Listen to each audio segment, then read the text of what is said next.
Girl, you know the reason why. John Lennon and Keith Richards were friends, but this didn't stop Lennon from sharing his brutally honest opinion. Lennon was rarely one to pull punches. He told even his closest friends when he thought their music was terrible, and the Rolling Stones guitarist was no exception. Lennon pointed to a guitar solo he found particularly bad. Surprisingly, Richards hardly took this as an insult. Richards, like many other people in Lennon's life, took note of his bluntness. Still, he could only remember the former Beatle being blatantly rude to him once. John could be quite direct, Richards wrote in his memoir, Life. The only rude thing I remember him saying to me was about my solo in the middle of It's All Over Now. He thought it was crap. Maybe he got out the wrong side of the bed that day. Still, Richards found that there was some truth to Lennon's harsh words. Okay, it certainly could have been better, he wrote, but you disarmed the man. Yeah, it wasn't one of my best, John. Sorry it jars, old boy. You can play it any fucking way you like. Richards did appreciate the fact that Lennon had listened to the song closely, though.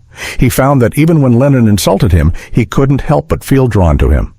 But that he even bothered to listen meant that he was very interested. He was so open. In anybody else, this could be embarrassing.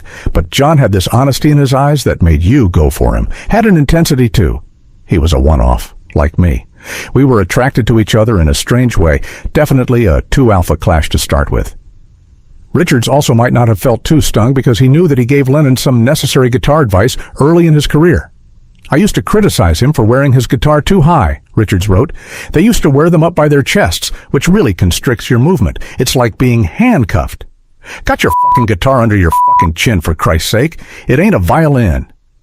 I think they thought it was a cool thing. Jerry and the Pacemakers, all of the Liverpool bands did it. Richards told Lennon to get a longer strap, and he listened. We used to fuck around like that. Try a longer strap, John. The longer the strap, the better you play. I remember him nodding and taking it in, he explained. Next time I saw them, the guitar straps were a little lower. I'd say, no wonder you don't swing, you know. No wonder you can only rock. No wonder you can't roll. Of all the Beatles, Richards got to know Lennon and George Harrison best. He said he considered both good friends. John and I particularly spent quite a lot of time together, Richards told USA Today. He was a very funny guy. I miss him very much, actually. And George, a lovely guy. I used to spend quite a lot of time around his house in London with Ronnie. There was a whole guitar-playing bunch. George, Eric Clapton, Ronnie. We'd play guitar and get stoned, the usual.